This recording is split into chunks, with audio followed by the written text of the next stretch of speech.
Welcome to the Greatness Together podcast. Curious minds unite. Mother-daughter conversations that delve into the heart of psychology. Thanks for joining us. So here we are, back to our regular scheduled podcast programming, Simonne. Last time, our beautiful listeners needed to listen to yet another wackadoodle conversation with Dad, but it was really fun. I don't know if you caught it yet. You've been rather busy, Simonne. Just a little bit, just a little bit. So listeners, I think you all know now that Simonne is living her best life, doing her second semester of third year university in Finland. Mm. What is hello in Finnish, Simonne? Well, there's many, Oh, and depending on where you are. But here you oh, can say moikka my God. or terve Oh, or moi or moro. But wow. I just say hello to make sure that they don't start babbling to Finnish at me, 'cause that happens a lot. Yeah. But you know, I sometimes look Finnish because like I know the script they're gonna tell me at the grocery store. So they say hello and then they scan my stuff and then they ask me if I want my receipt and then they say bye. So they can say that whole thing to me in Finnish and I can like get by acting like I know Finnish because I'll say moikka and then they'll scan it and then they'll tell me the price in Finnish and I think I know my numbers in Finnish and then they Oh, ask me in Finnish, do I want my receipt? And I'll say no. And then they say bye and then I say bye. And there's no suspicion that I'm international. wow. Yep. So are you telling me that you're going all over to Turku and nobody knows No one that knows. you are Canadian? Mm. I definitely don't give it away when I say sorry every 3 seconds No, and definitely. for very little inconveniences. I'm learning now we actually do say sorry a very much amount. Yes. Yes. And Yeah. and what is sorry in Finnish? Or do they not say it very much? You haven't learned it yet. Well, from my Finnish course, I only know this, but because yeah, it's not said a lot. But I mean, you can say like sorry or, but the actual word is antaksi. Okay. Mhm. That'll maybe help you of saying sorry less, is that if you force yourself to say it in another language and somebody has to go, wait, what? Mm-hmm. You'll be able to start an entire little mini TED talk on the importance of not saying sorry so much. Yeah. I love that for you. I'm gonna I'm gonna get back. I'm gonna go to school at my BU next year, and I'm gonna have so many European habits that I gotta break. And Scandinavian. Actually, did you know that Finland is not a Scandinavian country? It's a Nordic. Obviously, I did not. Scandinavian countries are Sweden, Norway, and Denmark. Wow. I think it's based on like uh something, but Nordic is based on like the actual location. I But didn't know that. I See, didn't it's know really that either. good we're dedicating this episode to your insights being in Finland because I didn't even know that they weren't a Scandinavian country. So, whew, that Mm, could have created some awkward situations if I said that. super duper. Yes. So tell me, Simone, what are some of the fascinating things that you have learned? They're one of the happiest countries in the world, if not the happiest currently. I think that they might Hmm. be top of the list at the Yeah. moment. Yeah. They kind of switch places with Denmark, so it's a little two-step that they do. Point Mm. is, pretty amazing. What do you think are some of the reasons why they are the happiest country in the world? Because the bus drivers all wave to each other, Oh, that's so sweet. Mhm. Even on the highway. Hmm. Wow. Normally So people don't use that hand gesture on highways. and they No. always like they don't wave, they do like they mix it up. They go like or they do Oh, that's cute. Why do you yeah, think they mix it up? Have you ever asked? to be cool. To be cool. To be cool. I don't know. Feel like Yeah. if that was my job and I had to do hand gestures a couple dozen times a day, I would probably make like a signature move. I'd do like a Oh, for the mm, listeners who are not watching the video, there was a very cool signature move that Simone just created. A little it bit of a included movement it flow, included a wave up, a wave a up. twist of the wrist, and then a swan, uh finger, elbow, bicep, forearm positioning. Yes, you get to flex your bicep right at the end. That Well, was amazing. Simone, could we please, when you get home, do some kind of TikTok dance that incorporates all of those things? That's my only request to you. I've never ever requested anything of you. It's the only thing I've ever wanted. That is what I want. many people are requesting that same um Move. move of me these days, so You I'm think it'll gonna be viral already? It won't be able to wait until you're home? no. No. Damn. Well, you'll have to come up with another one then.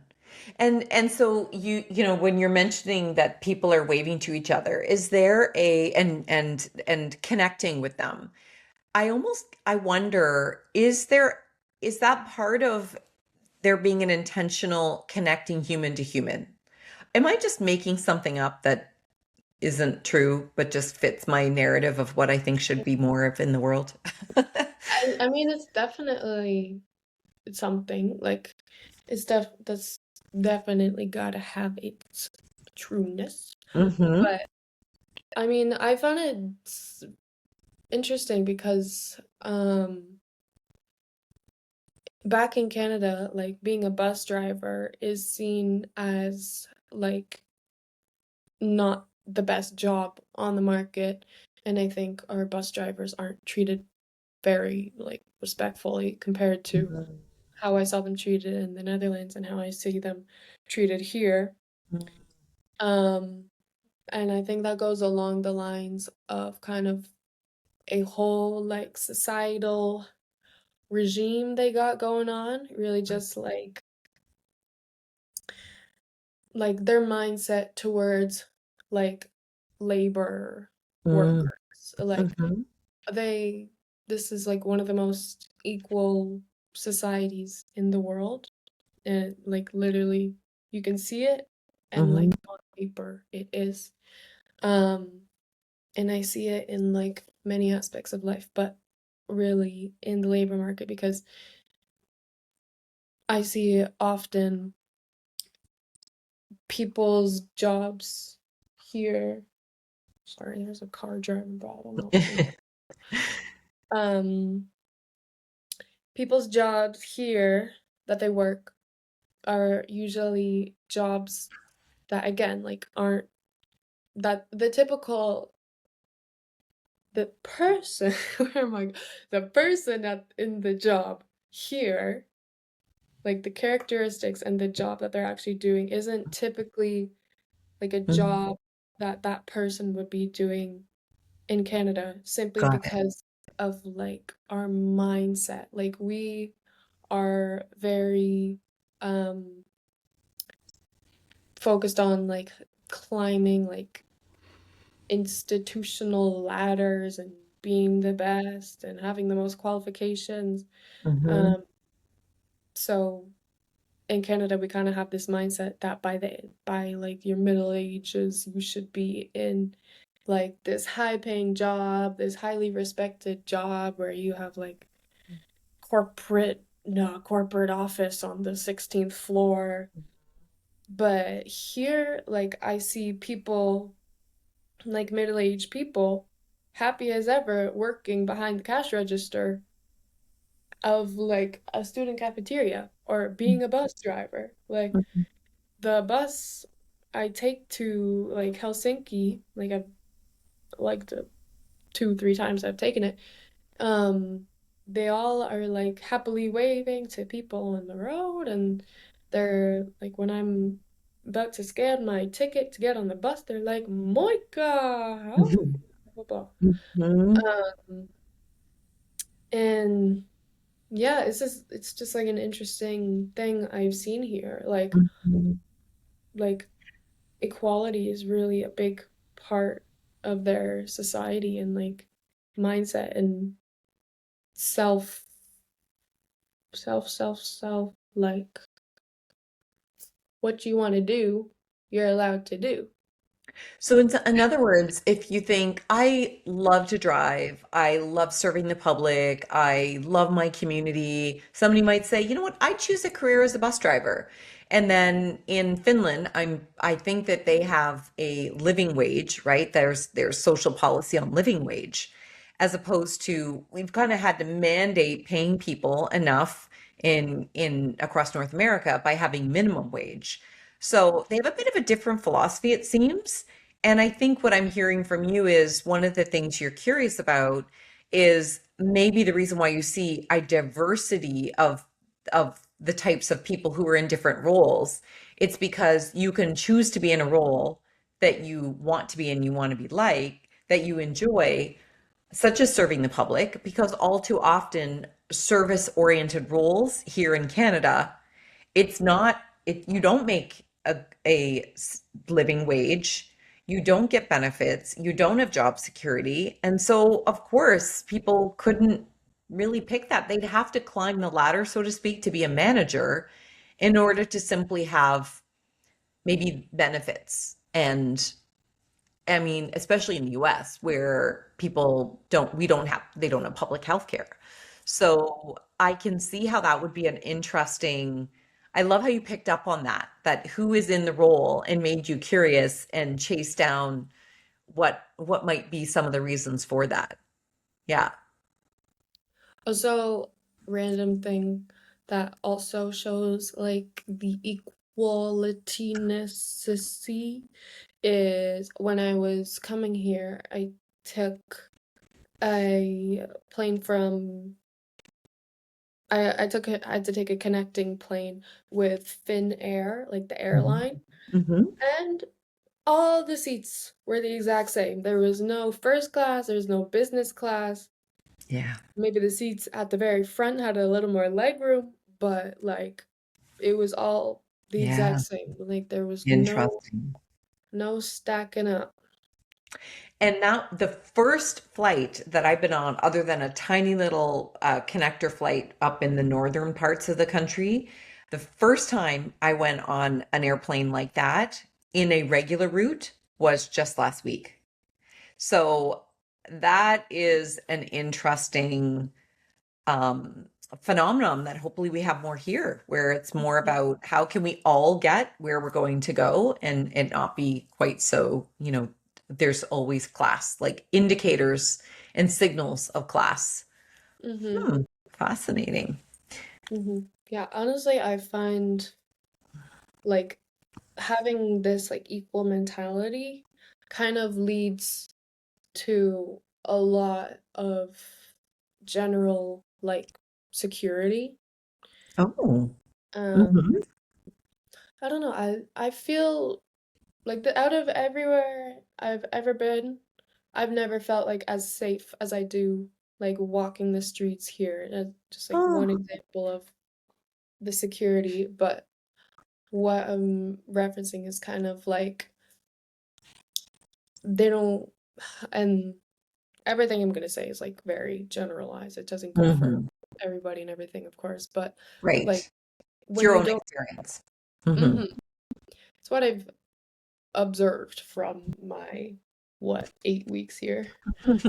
Um, if you don't have this mindset that, oh, you are way cooler than me because you're eating like a 5 course Michelin chef meal for lunch and I'm eating a sandwich, like it leads to,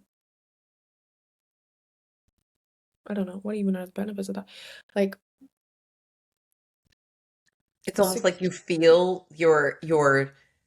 you're not acting in a way where there's a class difference or like an economic difference? Is it more that people live in a more common way to each other, that mm-hmm, their everyday lived experience from where they shop to what they eat, where the type of places they go at lunch to how they, experience transportation. Mm-hmm. Yeah. Yeah, yeah. Um, some of like my favorite things about here are exactly what you just said. Like, there's so many resources available, and also like it's acceptable to accept those resources. Well, I don't know, back Mm. home.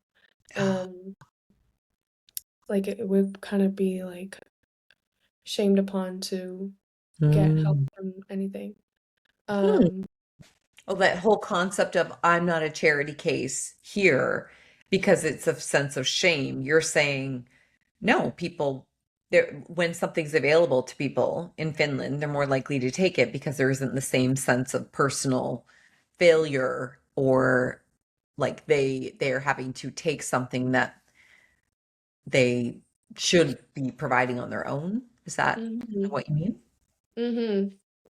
Yeah, I mean, especially for students, there's so many resources from like books to Oh, study rooms to discounts. But the top tier one, €3, 10-cent student meals.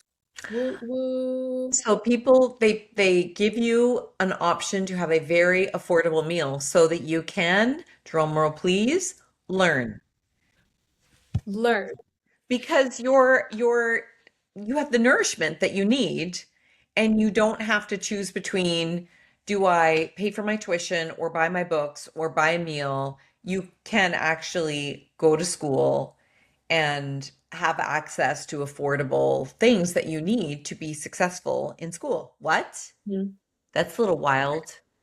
Yeah, that's something I'm gonna miss a lot because like it's not like you pay this and then you get like a grilled cheese with moldy bread. No, you get that good quality. You could get a heaping plate, you get a glass of milk, slice of bread on the side, salad, a main. Today I had salad, pasta salad, potatoes, and a bao bun.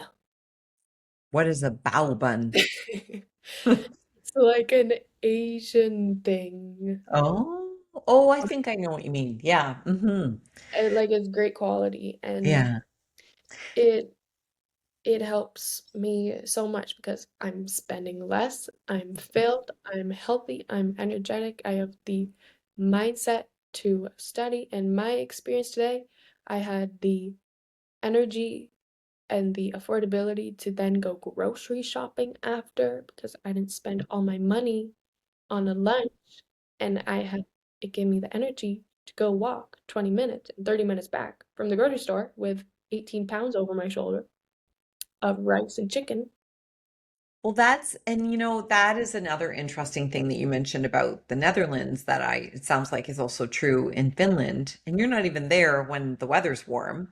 It's that there's a much stronger propensity for people to ride a bike, go for a walk, that people yes, and also taking public transit, obviously, we were talking about the buses earlier. So I wonder if that's also, we know so much about the way the brain is happier and healthier when it's moving and when it's getting sunlight, even if it's limited sunlight. If you're outside and you are walking, even on a sort of overcast day, you're going to get more vitamin D and more of that of sunlight breaking through the gloom than just sitting in your car with a few windows around.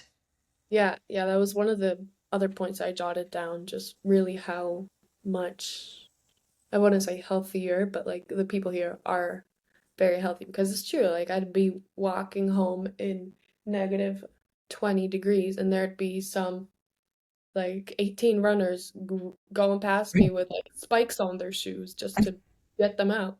Yeah. Or a biker that I thought was definitely get a slip on that ice that I just slipped on, but somehow their wheels didn't slip and they got to it. So Yeah. I don't know. Um, It's part of their lifestyle. They probably mhm, don't think, oh my gosh, I better not take my bike. They're like, nope, I'm going to get the right bike and I'm going to go to and from work in my bike or to and from mhm, school. Yeah. yeah. It's the mindset that that's your mode of transportation can be your body and wherever possible is I can't help but wonder too if it's also part of the reducing your carbon footprint Mm, mentality that if you could leave your car at home, or maybe you don't even need a car. Lots of people in Europe don't have a car or don't have a car for each person. And if they have cars, they're smaller cars. So when mm. do you really need a car? Well, not always, especially if you are in cities where everything is very accessible. Do you find that things are very accessible in your city? 1-0. 10-minute walk to class. Nice. Beautiful from here. Yeah.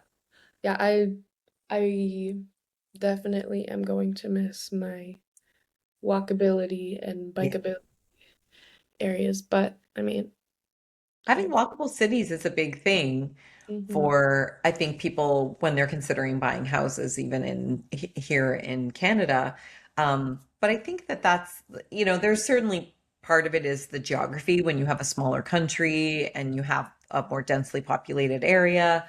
Um, but it's also part of city planning. When you're trying to build a city that you can traverse safely by foot, but also, like, are there bike lanes? Are there special provisions so that people can safely get around on their bike? yes. If you have bike lanes, you're probably more likely to get on your bike, and you might think twice because every time you go down that street, you see literally the bike line is there for you. Also, cars stop for you when you walk What? across a pedestrian cross line. Yeah, Are you crazy. saying that pedestrians are have the right of way and they're They do. valued? And bikers. Yeah. I literally had someone like in a car like not get mad at me, but like wasn't a fan of me when I like stopped at the at the street before I was gonna walk across because I was so used to being Yeah. put second or Yeah, they're like, what is happening right now? Why did she stop? Is she having a heart issue? Maybe I should call 911 or whatever 911 is there. I don't even know. Well, good thing you don't need to know. Yeah.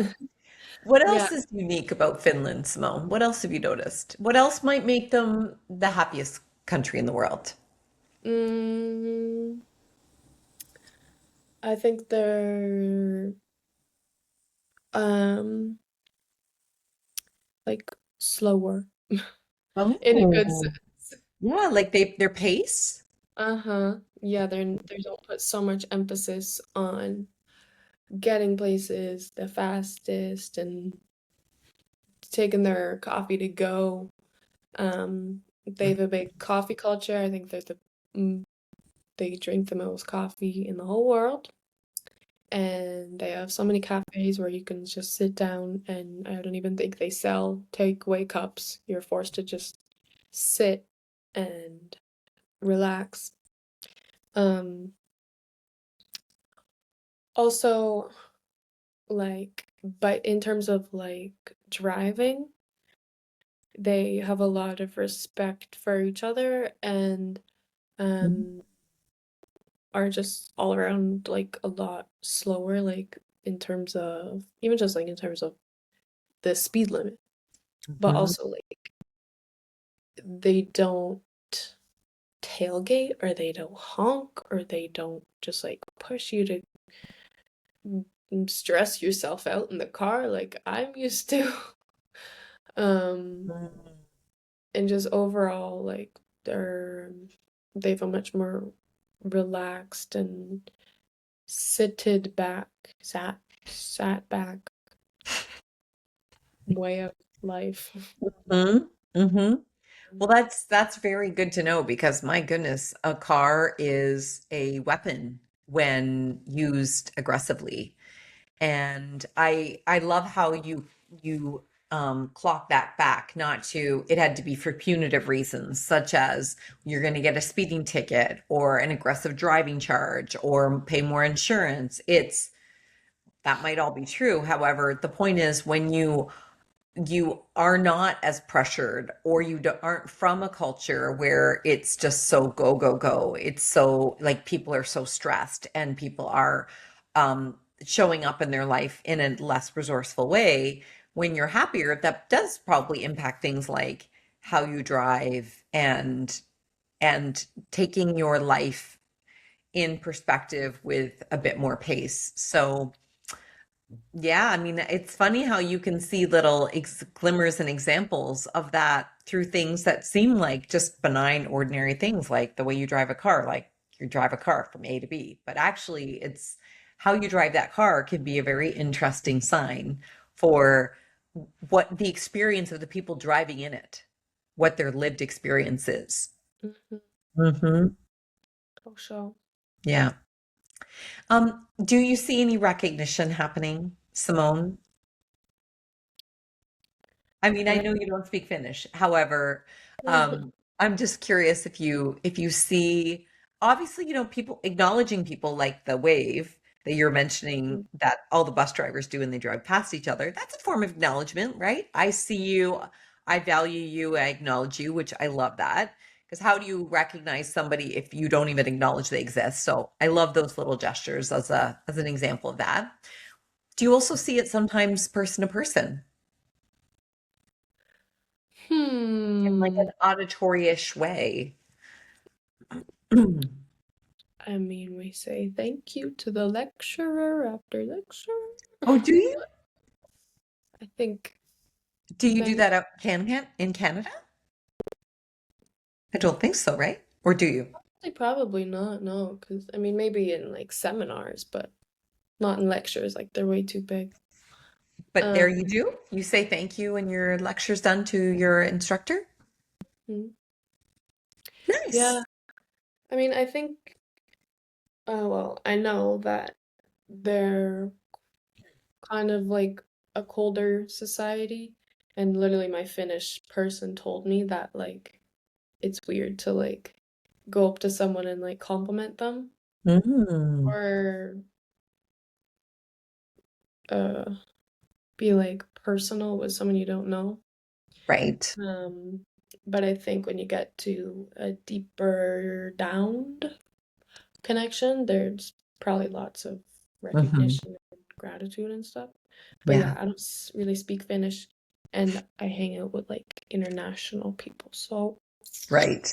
I'm not the That's best. to be determined. We'll have to interview somebody who from is from Finland to talk a little bit about that, to explore that curiosity of what does it look like when people do have that sense of connection. I had Mm. the privilege of interviewing an amazing lady, organizational industrial psychologist from Iceland, and there's Mm. two different words for coworker, and one is if I obviously cannot recall how to say it, nor would I do any justice, but the essence of it is somebody that you work with, like that where you're friendly with at work and a friend at work. And I love that because it really honors that you can have a different relationship with people at work, including you can have a friend at work or you can be friendly with people at work. So I'm curious about maybe there's some nuanced dimensions of that are in Finnish work culture that might be we could perhaps explore with maybe your professor, your instructor who talks about Finnish culture. Maybe I can interview your professor to talk a little bit about Finnish culture. Dig into that.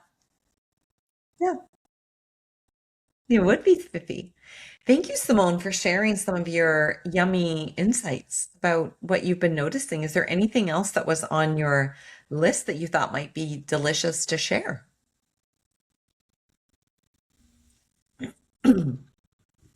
I talked about it, but like their natureiness, like Mm, of like nature laws, even itself. Like they have a law that everybody's free to nature. Like there's maybe doesn't sound right as I'm saying it, but there's like you can go anywhere basically. Um, every man is free. I don't know. And yeah, even traditions like sauna, and there's also a tradition where you like dip in the cold water and then go in the sauna. There's a word for it. I don't know. Cold, Um, cold plunge to the sauna. yeah, Mhm. Finnish word. Yeah. Mhm. Hey, As you said, so let me ask you about the nature. So is this that anyone can go anywhere? Is this about people don't have to pay to go into national parks? Is this about if you have own a property and there's land on it, people are allowed to walk on it or I don't know. don't know. Maybe.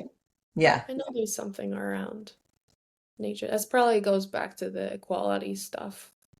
Hmm. Yeah. Right. Yeah, Hmm. they're very, even in sports, like a lot of their sports are outside, like cross country skiing and Hmm. running, Hmm. hiking. Yeah. Yeah.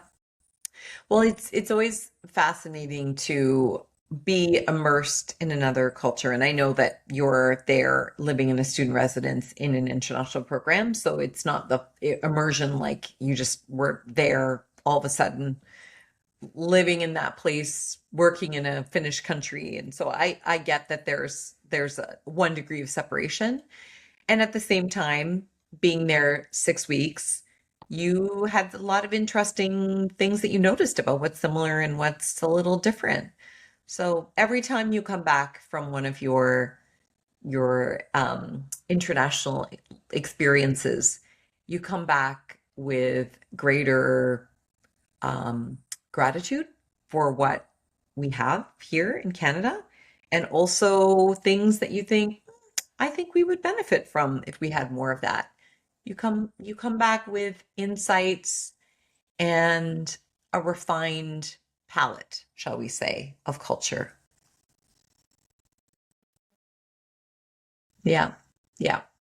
And that's why I tell anyone who will listen, if you have kids who are in their teens, 20s, encourage them to have experiences, international experiences, such as Rotary Exchange or doing a semester abroad for school, because you do learn you learn a lot about yourself, you learn a lot about your country, and you learn a lot about your privilege too. Yeah. Yeah. Thanks for sharing, Simone. I'm so glad to see you. I miss your beautiful face, and I can't wait to give you big hugs and kisses when I see you really, really soon. Yeah. All right. Bye, listeners. Thanks so much for joining us for the Greatness Together podcast. Never miss an episode. Subscribe wherever you catch your podcasts. Yours in greatness, Simone and Sarah.